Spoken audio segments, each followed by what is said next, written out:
Lalu apa yang bisa dilakukan pemimpin negara-negara pendukung kemerdekaan Palestina untuk menekan Israel? Siapa yang akan memainkan peran kunci untuk mendorong Israel mengakui kemerdekaan Palestina? Kita bahas bersama pakar hubungan internasional sekaligus pendiri Lembaga Penelitian Independent Synergy Policies, Mbak Dina Prapto Raharja. Mbak Dina, selamat petang. Selamat petang. Mbak Dina, dari sidang umum PBB kemarin secara de facto sudah begitu banyak negara yang kemudian mengakui Palestina meskipun Amerika Serikat masih menolak. Lalu realisasi konkret apa yang kemudian harus dilakukan, Mbak Dina?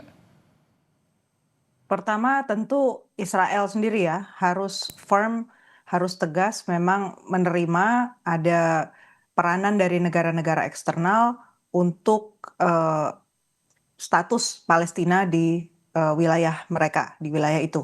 Jadi kalau sebelumnya Israel mengambil peran main hakim sendiri gitu ya untuk mendapatkan apa yang dia mau, sekarang jelas negara-negara dunia menginginkan peranan yang lebih besar buat negara lain menentukan nasib Palestina. Bagaimana kemudian untuk mewujudkan hal itu, Mbak Dina? Karena kita tahu bahwa nampaknya juga Israel sampai dengan saat ini masih dalam tanda kutip keras kepala untuk kemudian tidak mengakui Palestina. Betul. Dan mengambil alih wilayah yang sudah diduduki oleh Israel itu tentu bukan pekerjaan yang mudah. Kalau dilihat dari perkembangan berita di Israel, kelompok garis kanan yang notabene tentu saja adalah pendukung dari Perdana Menteri Netanyahu itu masih fix ya, masih tetap ingin mengambil alih wilayah Gaza sekaligus juga wilayah tepi barat itu mereka ingin juga diambil full begitu.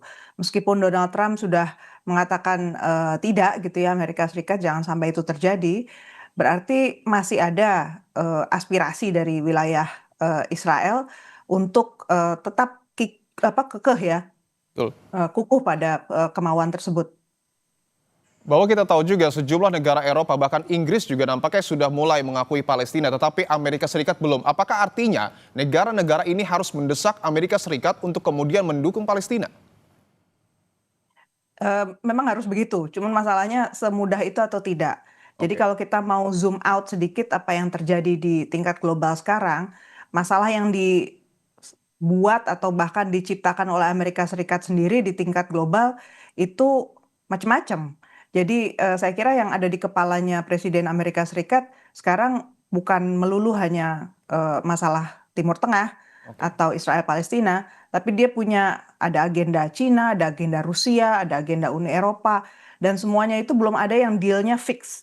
Ada Korea, jadi saya melihat ini sangat tergantung juga Amerika Serikat itu sebenarnya mau memainkan kartu apa. Dan jelas Donald Trump pasti mencari deal yang menguntungkan Amerika Serikat terutama.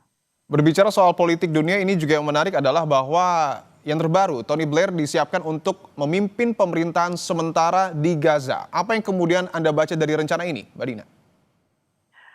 Kalau saya lihat ini belum fix ya. Jadi ini salah satu inisiatif saja dari pihak Barat. Saya juga belum melihat secara tetap bahwa Amerika Serikat sudah pasti di belakang agenda ini. Oke. Kalau dilihat dari setting yang ada pun, ini berarti alternatif yang ditawarkan oleh dunia Barat dan beda dengan yang waktu itu diusulkan oleh negara-negara Timur Tengah sendiri. Berarti kan eh, ada ambil alih itu ya inisiatif. Sebenarnya negara-negara tetangga di Timur Tengah di bulan Maret 2025 itu sudah punya rencana eh, proses rekonstruksi di Gaza itu jelas harus melibatkan orang-orang Palestina, Palestinian Authority, dan juga Hamas, dan juga masyarakat sekitar sana, jadi negara-negara Timur Tengah. Tetapi kalau dalam rencana Tony Blair ini justru sebaliknya kan, Palestinian Authority, Hamas sudah pasti nggak ada, setidaknya secara temporer, dan Hamas akan dilucuti persenjataannya. Karena yang Jadi ya, silakan Mbak ya, Dina. jadi artinya ini ada dua model yang berbeda masih competing plus lagi Amerika Serikat setahu saya juga belum mundur juga ya dari agenda rencana pertamanya dia 21 point plan itu untuk menciptakan proses perdamaian tapi versinya Amerika Serikat. Oke, menurut Anda siapa yang memiliki peran penting ataupun posisi yang paling kuat untuk kemudian mendorong Israel agar juga mengakui Palestina? Negara mana, Mbak? Yang pasti Amerika Serikat, tapi juga Inggris itu punya Oke. peranan penting di sini. Kalau negara-negara Eropa yang lain saya lihat belum ada yang bersuara ya. Padahal penting juga mereka bersuara. Posisi mereka itu lebih dari sekedar memberikan pengakuan, misalnya dari Macron gitu ya. Posisi mereka ini sebenarnya di mana? Karena tindak lanjutnya adalah follow up-nya untuk menciptakan stabilitas di sana. Otoritas manapun yang diberi kepercayaan untuk berproses ya, menciptakan governance yang baru, tata kelola yang baru, itu harus mendapatkan kepercayaan dari bukan hanya orang Palestina, tapi juga Israel dan juga negara-negara di sekelilingnya, karena stakeholder-nya atau pemangku kepentingannya kan di sana ya. Karena yang kita tahu juga kurang lebih sudah terdapat 157 negara ya Mbak yang mendukung Palestina, termasuk juga negara-negara Eropa yang tadi Anda sebut belum bersuara. Apa yang kemudian harus dilakukan agar realisasi penanganan konflik di Gaza ini terwujud? Satu, senjata. Jadi rupanya yang bersepakat untuk menghentikan memberi senjata kepada Israel itu belum semua atau belum yang utama.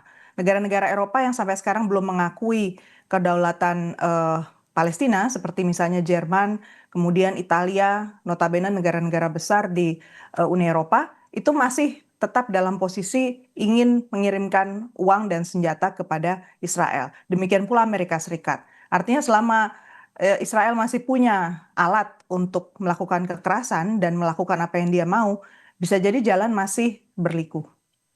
Kalau untuk peran Inggris, Prancis, dan mungkin Tiongkok, Mbak, apa yang kemudian bisa dilakukan untuk menekan Israel? Satu-satunya itu senjata dulu, kemudian yang kedua tekanan ekonomi. Jadi kita juga harus ingat bahwa yang kita hadapi ini bukan satu grup saja ya di Israel. Israel itu juga yang sedang berkuasa ini garis kanan. Kita tahu di garis kirinya Israel juga sebenarnya ada kelompok-kelompok Arab. Kemudian masyarakat Israel juga sudah cukup banyak yang menunjukkan sikap tidak setuju terhadap Netanyahu. Jadi kalau kita mau menggunakan berbagai macam cara untuk menekan Israel, sebenarnya kita harus masuk dari berbagai lini ya. Oke, tadi Mbak Dina juga sempat menyebutkan bahwa salah satu langkahnya adalah melakukan tekanan ekonomi. Konkretnya seperti apa Mbak yang bisa dilakukan oleh negara-negara yang kemudian sudah mendukung Palestina untuk menekan Israel? Israel itu merupakan mitra dagang penting untuk banyak negara di Eropa, termasuk juga dengan Inggris, termasuk juga dengan Amerika Serikat. Memang senjata itu salah satu produk utama mereka, tapi juga ada teknologi dan juga ada sejumlah barang mewah yang basisnya teknologi ya, yang diekspor oleh Israel. Sebenarnya yang diharapkan misalnya dari negara-negara Uni Eropa adalah mereka segera mereview dan menghentikan berdagang dengan Israel, sama seperti halnya mereka pernah memberikan sanksi kepada Rusia, mereka harusnya melakukan hal yang sama karena Israel sama-sama telah melanggar international law atau hukum internasional. Kenyataannya di sini belum nampak ada kesamaan cara pandang di antara negara-negara Uni Eropa, double standard begitu. Oke, mungkin ini akan menjadi pertanyaan terakhir Mbak Dina, bahwa kita tahu juga di sidang umum PBB, Presiden Prabowo menegaskan two-state solution. Sejauh mana pernyataan Prabowo ini akan didengar dan dipertimbangkan oleh negara-negara lain?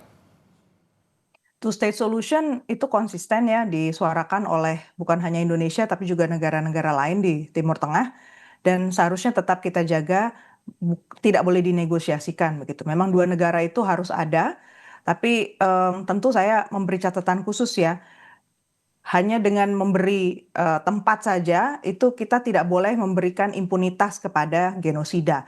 Jadi yang jadi catatan saya besar-besar di situ adalah kita nggak boleh memberi excuse untuk menjaga kedaulatan Israel karena Israel adalah pelanggar kedaulatan buat negara lain. Oke, itu yang kemudian harus digarisbawahi oleh pemerintah kita. Terima kasih Mbak Dina Prapto Raharja telah bergabung di Kompas Petang.